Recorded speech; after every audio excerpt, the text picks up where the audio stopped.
ini kita siap untuk masuk di hadirat Tuhan. Kita mau memuji Dia, kita menyembah Tuhan Allah kita. Terima kasih Tuhan, kita naikkan syukur kita buat Tuhan. Banyak yang Kau perbuat di dalam hidupku. Rancangan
bagi kamu. Siap untuk memuji Tuhan? Lebih semangat lagi kita berikan bagi Tuhan Allah kita yang dahsyat, yang luar biasa.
sekalian yang dikasihi Tuhan, salam sejahtera, salam sehat selalu.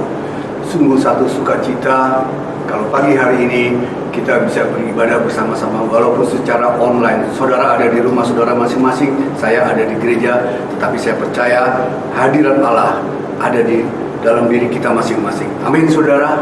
Baiklah saudara. Saudara, banyak hal di dalam kehidupan ini yang kita tidak mengerti. Banyak hal yang kita tidak tahu bagaimana cara kita memandang kehidupan ini, saudara. Ya. Setiap orang memiliki pandangan hidup yang berbeda-beda, tergantung dari apa yang dia lihat, saudara. Ya. Bahkan ada orang yang berpikir bahwa hidup mereka melihat kehidupan ini hanya dengan sebelah mata, saudara. Sebetulnya, saudara, sesungguhnya apa yang kita jalani, kehidupan yang kita jalani saat ini, saudara, itu tergantung dari bagaimana kita melihat kehidupan itu sendiri. Lalu bagaimana Alkitab katakan mengenai pandangan hidup kita, mengenai kehidupan itu sendiri? Saudara, Alkitab mengajarkan kepada saudara dan saya, kita sebagai orang percaya, saudara, orang yang beriman, seharusnya kita melihat segala sesuatu itu bukan hanya dengan mata jasmani kita, melainkan juga kita melihat segala sesuatu itu dengan mata rohani kita, saudara. Kenapa begitu, saudara? Karena mata jasmani kita itu terbatas. Apa yang tidak bisa dilihat dengan mata jasmani kita dapat dilihat dengan mata rohani kita. Kalau kita melihat kehidupan ini dengan mata rohani kita, maka kita akan melihat betapa indahnya kehidupan ini, saudara. Orang yang melihat kehidupan ini dengan sebelah mata, mereka meremehkan hidup ini. Dia katakan bahwa hidup ini seperti biasa-biasa aja, nggak ada yang istimewa, nggak ada yang dapat dibanggakan. Tetapi akan berbeda pada saat kita melihat kehidupan ini dengan mata rohani kita. Maka kita akan melihat sesuatu yang beda, saudara. Kita akan melihat bahwa hidup ini berarti. Hidup ini memiliki value, nilai yang tinggi, yang dapat dibanggakan, saudara. Kita akan melihat pengalaman-pengalaman pribadi kita bersama Tuhan kita, Yesus Kristus, saudara. Kita akan melihat kemuliaan yang besar dinyatakan di dalam kehidupan kita.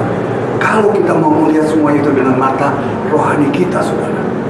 Oleh karena itu, saudara, Tuhan memberikan kita mata jasmani, itu suatu anugerah. Tapi saudara juga minta kepada Tuhan agar Tuhan juga memberikan kepada kita mata rohani, sehingga apa yang tidak bisa dilihat dengan mata jasmani kita dapat kita lihat dengan mata rohani kita.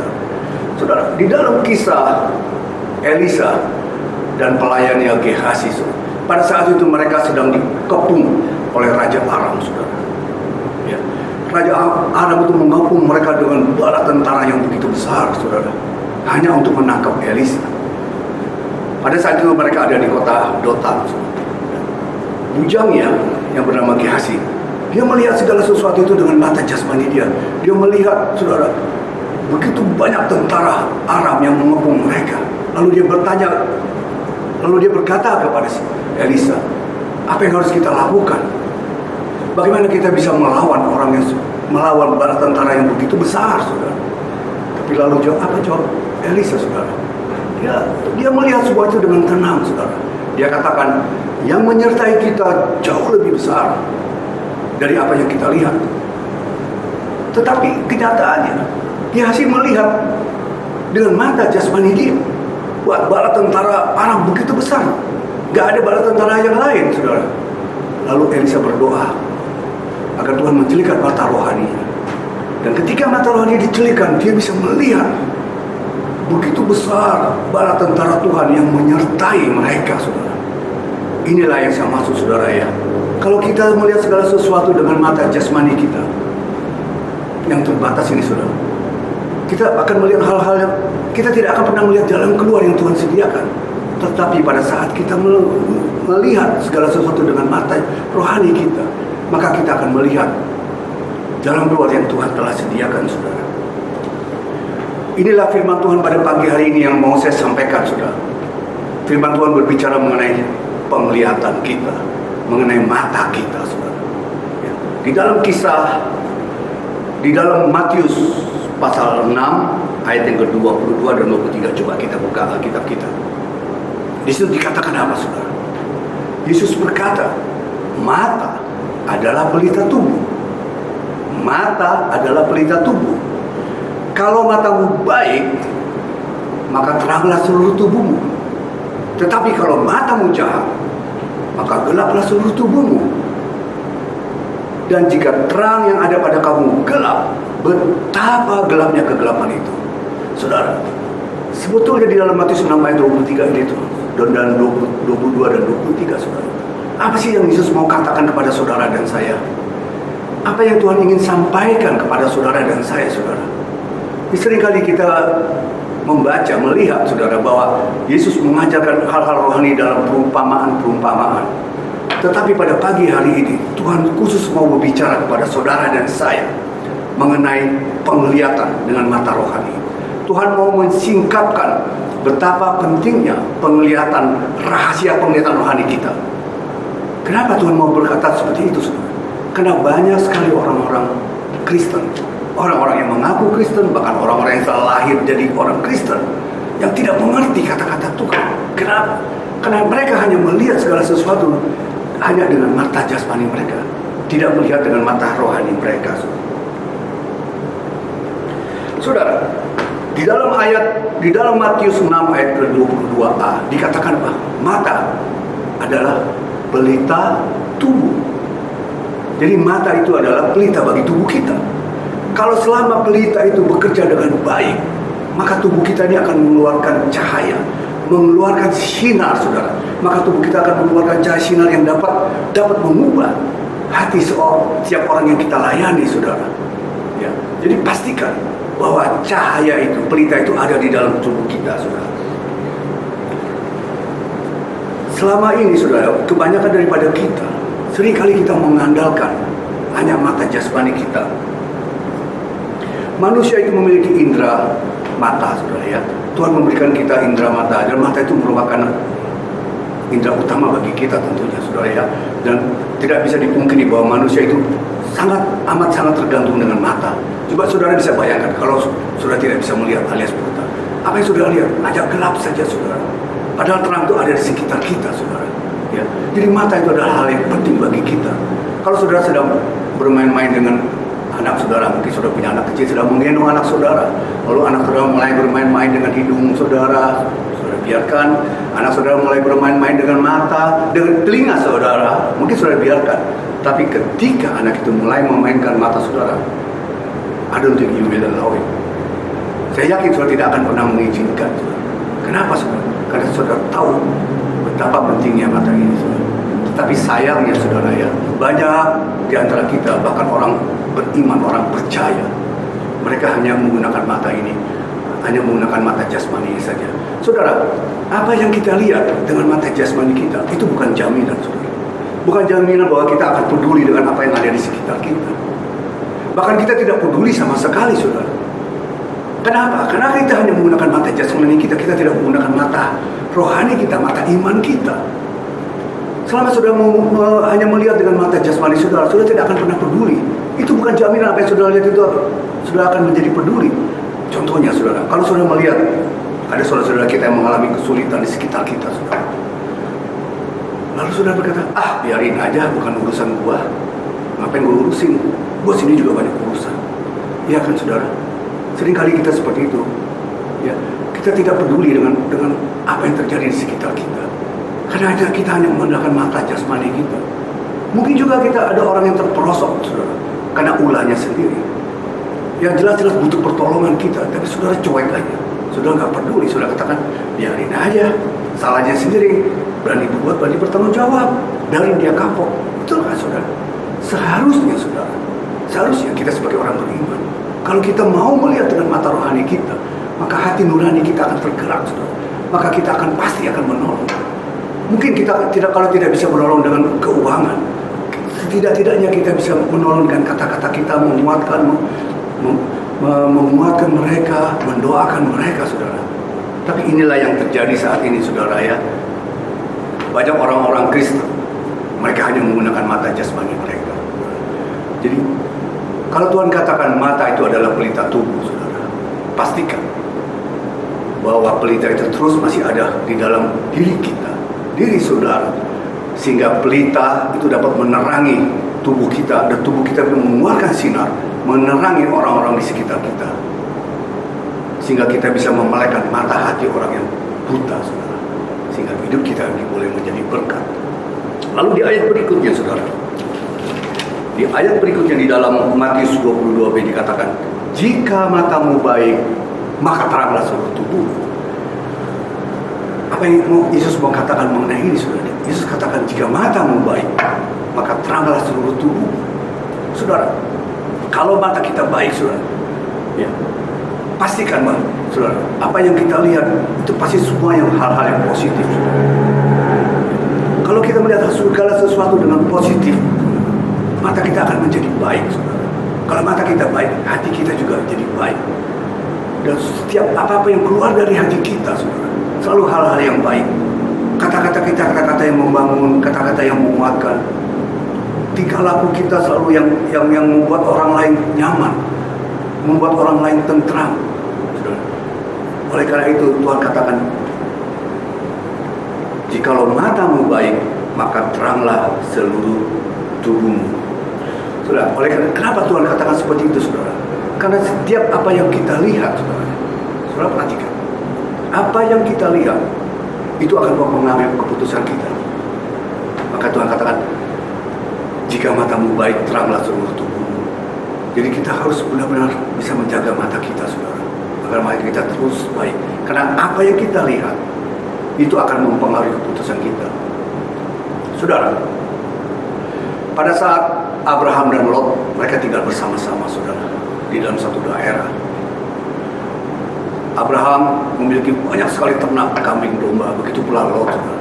Dan terus berkembang semakin banyak.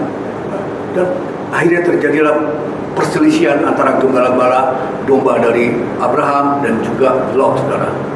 Karena mungkin mereka memperebutkan rumput dan sebagainya, saudara. Lalu mereka sepakat untuk berpisah.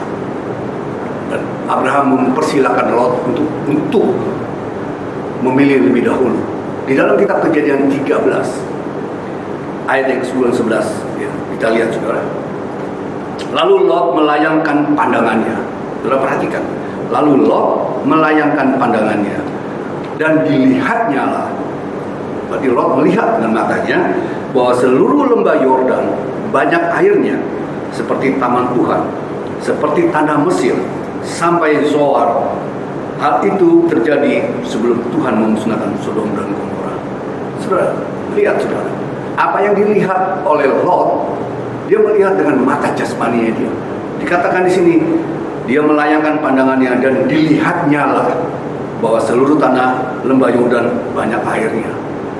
Jadi jelas keputusan yang diambil Lot ini berdasarkan apa? Dipengaruhi oleh apa yang dia lihat, saudara.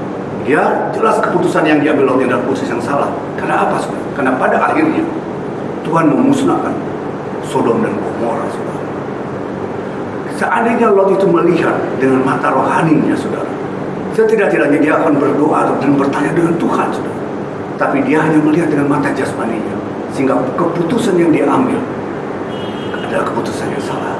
Itu yang pertama, saudara. Ya. Apa yang kita lihat itu dapat mempengaruhi keputusan kita.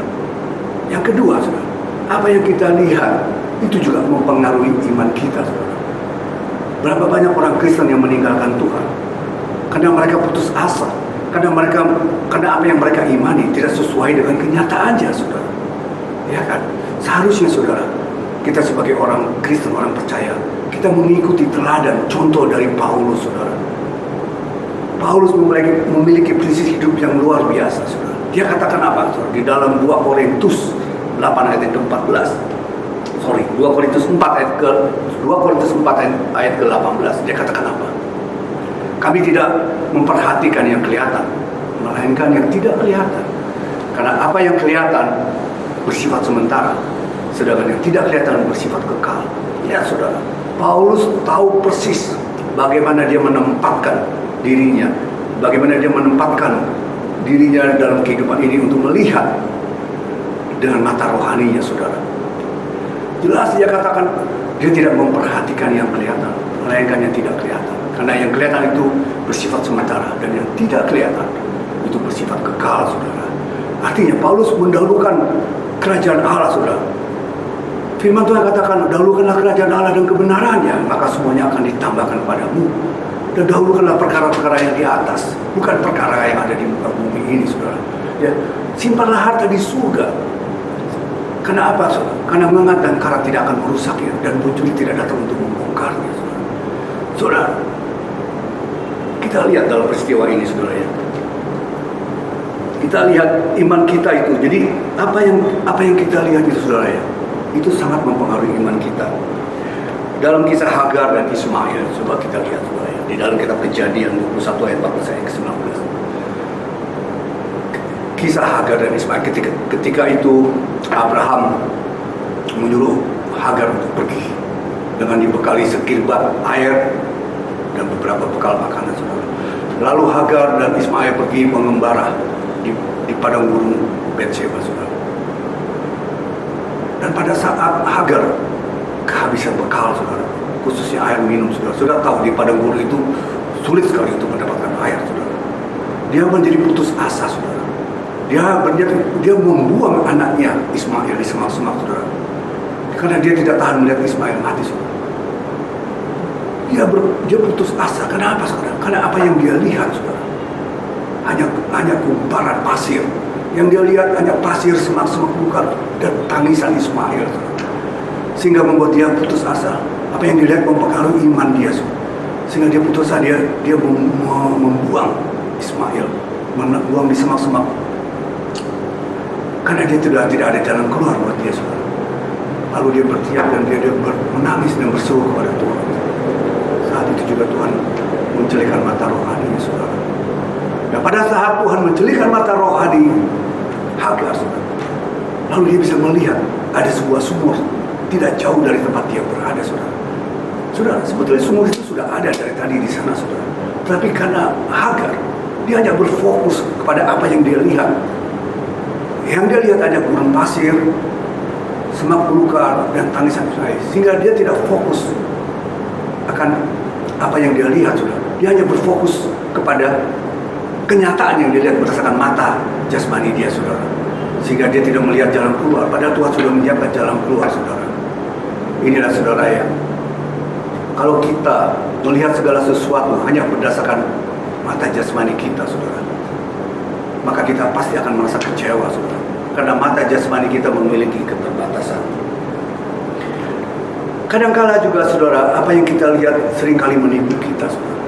Iya kan, saudara? Kita lihat kelihatannya indah, kelihatannya baik, padahal itu menipu kita. Contohnya, saudara, bagaimana Adam dan Hawa jatuh dalam dosa, saudara. Pertamanya Hawa, saudara, dia termakan oleh bujukan iblis, saudara. Dia tahu bahwa buah itu buah terlarang, tapi iblis memprovokasi Hawa sedemikian rupa sehingga Hawa terpengaruh. Lalu dia melihat buah itu indah, buah itu sedap untuk dimakan. Lalu dia memetik buah itu, saudara, dan memakannya dan memberikan kepada suaminya. Inilah awal mula manusia pertama jatuh dalam dosa. Karena apa, saudara? Karena mata.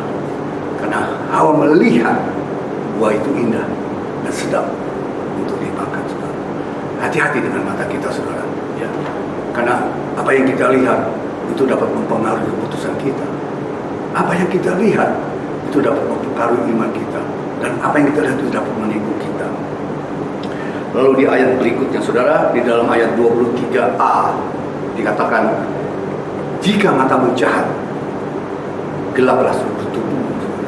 Ya, jika matamu jahat, gelaplah seluruh tubuhmu. Saudara, ada pepatah yang mengatakan, dari mata turun ke hati. Kita tahu itu ya, saudara. Biasanya itu dipakai orang yang sedang jatuh cinta. Dari pepatah ini, saya bisa melihat bahwa antara mata dan hati itu ada hubungannya, saudara. Kalau boleh saya katakan bahwa mata itu adalah jendela hati kita. Jadi kalau mata kita jahat, kita selalu melihat hal-hal yang negatif. Kita selalu berpikir pikiran yang negatif, saudara. Kalau mata kita jahat, maka hati kita pun akan menjadi jahat, saudara. Yang keluar dari hati kita ini selalu apa? Rasa dengki, iri, dendam, dan sebagainya, saudara. Kata-kata kita, kata-kata yang tidak membangun, kata-kata yang menjatuhkan, saudara. Kenapa? Karena mata kita jahat, hati kita pun menjadi jahat.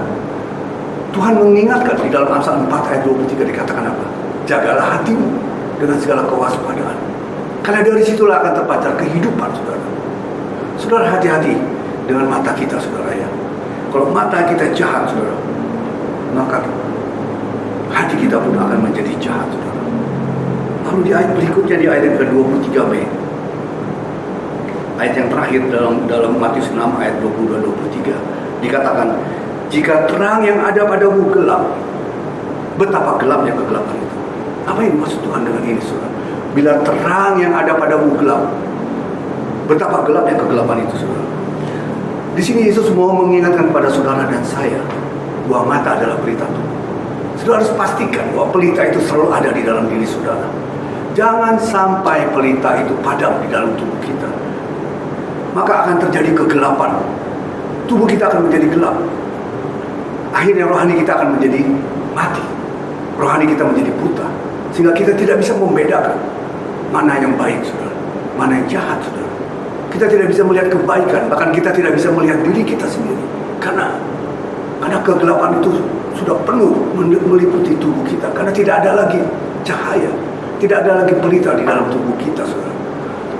Sehingga tidak heran kalau saudara, kalau saat ini kita melihat, saudara, banyak hal-hal kejahatan yang terjadi, saudara. Dunia tidak semakin baik, saudara. Ya. Orang yang berbuat jahat, saudara, sudah hilang hati nuraninya. Kenapa? Karena dia sudah buta, saudara.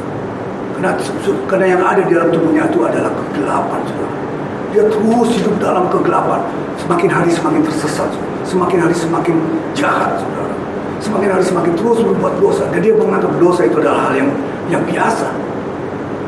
Dia tidak bisa membedakan mana yang baik dan mana yang jahat, saudara. Karena hatinya, karena mata hatinya sudah tertutup. Hati nuraninya sudah mati, saudara. Sehingga kalau kita lihat, saudara, berapa banyak kejahatan yang saat ini terjadi, saudara. Hanya soal-soal sepele, nyawa melayang. Hanya soal-soal cemburu, suami bisa bunuh istri, lalu memutilasi, saudara. Saudara bisa bayangkan kejahatan begitu luar biasa, saudara. Karena apa? Karena mata hati mereka sudah mati, sudah buta. Karena terang itu sudah tidak ada lagi di dalam diri mereka, sehingga yang ada adalah kegelapan. Jadi jelas, saudara, firman Tuhan katakan apa, saudara?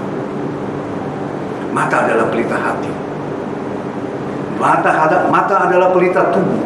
Kalau matamu baik, maka teranglah seluruh tubuh. Tetapi kalau matamu jahat, gelaplah seluruh tubuhmu. Jika terang yang ada padamu gelap, betapa gelapnya kegelapan itu. Saudara, di dalam peristiwa kisah Musa, saudara, dengan 12 orang pengintai, Musa mengirimkan 12 orang pengintai. Kenapa 12 orang? Karena 12 suku Israel itu untuk memata-matai, untuk melihat negeri Kanaan yang dijanjikan Tuhan, saudara. Musa mengirimkan 12 orang pengintai, saudara, untuk melihat segala sesuatu yang ada di sana, penduduk di sana, hasil bumi di sana dan sebagainya, saudara. Lalu kembali 10 orang, saudara. Dia memberitakan kepada Musa apa yang dia lihat, saudara. Dia katakan apa, saudara? Dia melihat penduduk di Kanaan itu begitu besar, seperti raksasa. Dan dia menganggap dirinya sebagai belalang, saudara. Orang Israel seperti belalang. Artinya, dia melihat dengan mata dia jasmani dia bahwa tidak mungkin bangsa Israel bisa menduduki kota Kanaan. Tetapi semuanya akan menjadi berbeda dengan Yosua dan Kaleb. Dia memberitahukan kepada Musa bahwa apa yang dia lihat adalah suatu negeri yang sangat baik, sangat indah. Dan dia kata kalau Tuhan berkenan, maka mereka akan menempati tempat itu, saudara. Akan menduduki tempat itu, saudara. Tempat yang kaya, tempat yang indah, tempat yang kaya dengan susu dan madunya, saudara. Lihat, saudara. Mereka pergi ke satu tempat yang sama. Mereka melihat hal yang sama. Mereka melihat penduduk yang sama, mereka melihat hasil bumi yang sama. Tetapi hasilnya berbeda. Karena apa, saudara? Karena yang satu, yang 10 orang itu melihatnya dengan mata jasmaninya saja. Sedangkan Yosua dan Kaleb melihatnya dengan mata rohani. Saudara, kalau saat ini kita juga ada dalam satu masalah yang besar, ya, khususnya masalah pandemi COVID-19 ini, saudara. Saya percaya, saudara, ya, kalau saudara melihat semuanya itu dengan mata rohani saudara, maka saudara akan melihat jalan keluar yang Tuhan telah sediakan bagi saudara dan saya. Tetapi kalau saudara melihat semuanya itu dengan mata jasmani saudara, saudara tidak akan pernah melihat jalan keluar, saudara. Saudara, firman Tuhan pada pagi hari ini khusus mengingatkan saudara dan saya untuk sungguh-sungguh menggunakan mata kita dengan baik, menjaga mata kita dengan baik, saudara. Karena mata itu adalah pelita tubuh kita. Dan pastikan bahwa cahaya pelita yang ada di dalam tubuh saudara itu masih terus bersinar, sehingga hidup kita ini bisa menerangi orang-orang di sekitar kita, sehingga hidup kita ini boleh menjadi berkat bagi banyak orang. Melalui hidup kita banyak orang yang diberkati. Melalui hidup kita, melalui terang yang ada di dalam tubuh kita, bisa memelekkan mata hati orang lain, sehingga nama Tuhan dipermuliakan. Kiranya firman Tuhan cukup sampai di sini, saudara. Tuhan Yesus memberkati kita semua. Shalom. Saudara, kita akhiri ibadah kita ini dengan menerima doa berkat. Mari kita tundukkan kepala, kita berdoa. Bapa di surga, kami sungguh mengucap syukur kepadamu Tuhan, karena begitu besar kasih-Mu Tuhan, begitu besar kasih-Mu kepada kami semua anak-anak Tuhan di tempat ini Tuhan. Kami bersyukur untuk firman Tuhan yang Tuhan telah berikan kepada kami, biar Tuhan itu firman itu boleh dimeteraikan Tuhan, sehingga kami bisa melihat Tuhan betapa mulianya Engkau Tuhan, betapa besarnya Engkau Tuhan, betapa indahnya kalau kami hidup bersama-Mu Tuhan. Biar Tuhan akan memberikan kepada kami mata hati, mata rohani kami Tuhan, sehingga kami bisa melihat hal-hal yang luar biasa, hal-hal yang spektakuler, hal-hal yang ajaib yang terjadi dalam hidup kami. Dan kami bisa berkata bahwa hidup ini adalah suatu hal yang berarti, hidup ini adalah indah kalau kami mau melihat segala sesuatu dengan mata rohani kami. Oleh karena itu Tuhan, biarlah setiap orang yang mendengarkan firman ini Tuhan boleh celikan mata rohaninya sehingga mereka bisa merasakan betapa indahnya hidup bersama Tuhan kita Yesus Kristus. Bapa, terima kasih untuk firman ini Tuhan. Biarlah firman ini boleh menjadi rema di dalam setiap kehidupan anak-anak Tuhan. Dan kini tiba saatnya kita akan berpisah. Saudara, kita angkat kedua tangan kita menerima berkat Tuhan. Saudara yang dikasihi Tuhan, hiduplah takut akan Tuhan. Jangan menyimpang ke kanan ataupun ke kiri, sehingga kemanapun kau pergi, hidupmu akan beruntung. Karena Tuhan akan selalu menyertaimu, Tuhan akan selalu melindungimu, Tuhan akan membuat engkau berhasil apapun yang kau kerjakan. Tuhan akan membuat engkau menjadi kepala dan bukan ekor, dan engkau akan terus naik dan tidak akan turun. Oleh karena itu, saudara yang dikasihi Tuhan, terimalah berkat daripada Bapa, Putra, dan Roh Kudus mulai saat ini sampai Maranatha, Yesus datang untuk kedua kalinya. Haleluya, puji Tuhan. Mari sama-sama kita katakan amin. Selamat berhari Minggu saudara, Tuhan Yesus memberkati.